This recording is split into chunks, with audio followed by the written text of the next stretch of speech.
Good to see you all.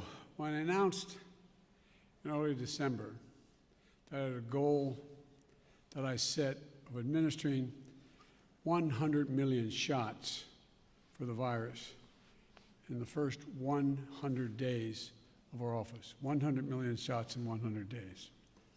It was considered ambitious. Some even suggested it was somewhat audacious. Experts said that the plan was, quote, definitely aggressive, and distribution would have to be seamless for us to be successful. One headline simply put it, quote, it won't be easy, end of quote. Well, it wasn't. When we took office, there was a lot that had to be done. We needed more vaccines, more vaccinators, more places for people to get vaccinated. And we needed a whole-of-government approach.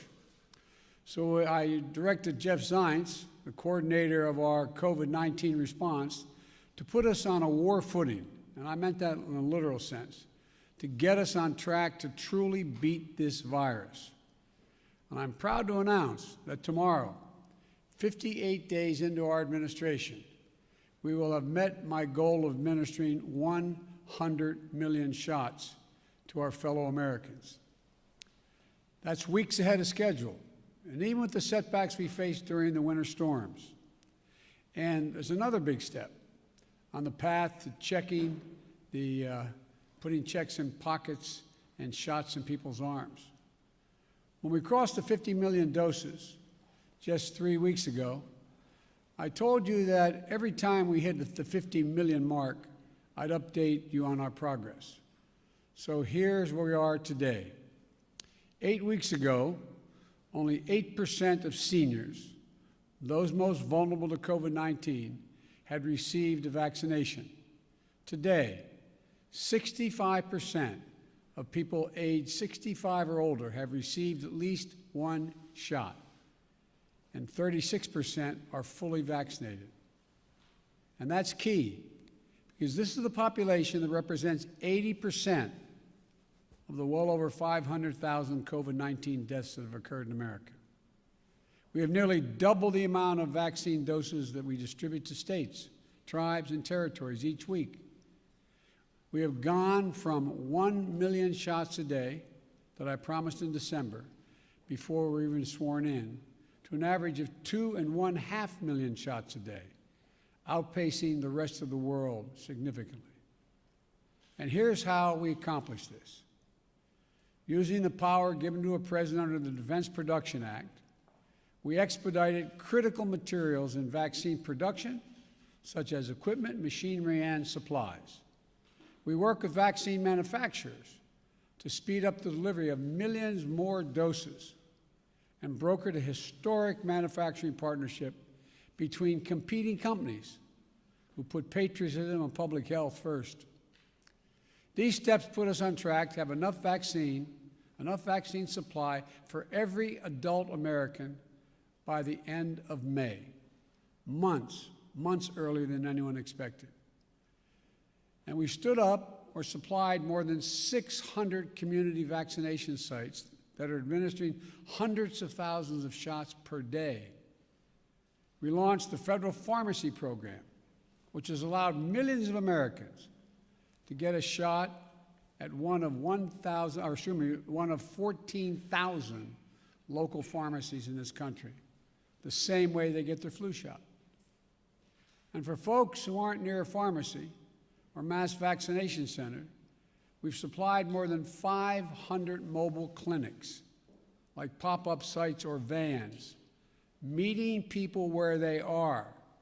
We deployed nearly 6,000 federal personnel, including FEMA, active duty military, and Department of Health and Human Services to support vaccinations and serve as vaccinators, putting the needle in people's arms. We're also supplying vaccines to community health centers to reach those who have been the hardest hit and suffered the most, especially Black, Latino, Native American, and rural communities. This is really important because we believe that speed and efficiency must be matched with fairness and equity. Now, when President Harris and I took a virtual tour of a vaccination center in Arizona not long ago, one of the nurses on that tour, injecting people, giving vaccinations, said that each shot was like administering a dose of hope. A dose of hope. That's how she phrased it. Behind these 100 million shots are millions of lives changed when people receive that dose of hope. Grandparents can hug their grandchildren again. Frontline workers who can show up at their jobs without the same fear they used to have. Teachers with the confidence to head back into the classroom. These milestones are significant accomplishments, but we have much more to do, much more to do. And the American Rescue Plan will help us do it. In addition to the cash payments it provides to you and your families, it also provides the funds to add vaccinators, to supply more community vaccinations, support more community vaccination centers, and increase testing.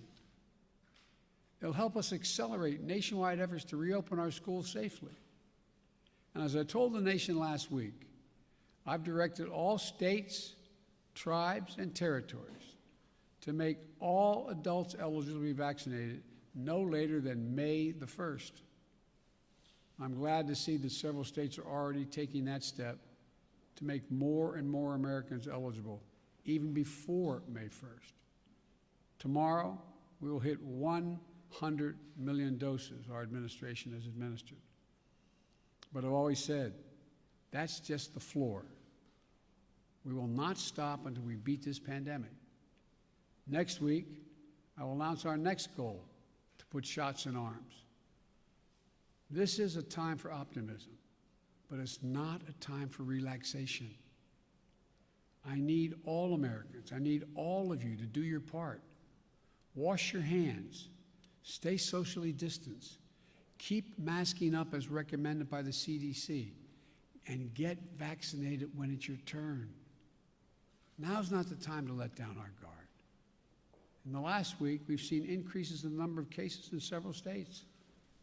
Scientists have made clear that things may get worse as new variants of this virus spread. Getting vaccinated is the best thing we can do to fight back against these variants. While millions of people are vaccinated, we need millions more to be vaccinated. And again, I need you to get vaccinated when it's your term and you're able to do that. I need your help. I need you to help. Not just the country, but your family, your friends, your neighbors. Get them vaccinated as well. If we keep our guard up, stick together, and stick with the science, we can look forward to a 4th of July that feels a bit more normal, with small groups able to gather for cookouts in backyards, and where we begin to declare our independence on Independence Day from the virus. Look, together we're going to come through this stronger, with renewed faith in each other and our government that fulfills its most important function, protecting the American people. Let me be clear again. Wearing this mask in the meantime, making sure you wash your hands, making sure you socially distance, listen to the CDC. We've got to reach the point where we have herd immunity, meaning where we have a vast majority of the American people have been vaccinated before we can stop wearing these. So please, please, don't let what you see happening in Europe and you see on television. Keep the faith. Keep wearing the mask. Keep washing your hands. And keep socially distanced. We're going to beat this. We're way ahead of schedule, but we got a long way to go. So I just wanted to bring you up to date. I thank you very much, and may God bless America. May God protect our troops. Thank you so much. Mr. President, Vladimir Putin wants open talks. Would you agree to that? Your reaction to the photo of children in the border detention centers, sir?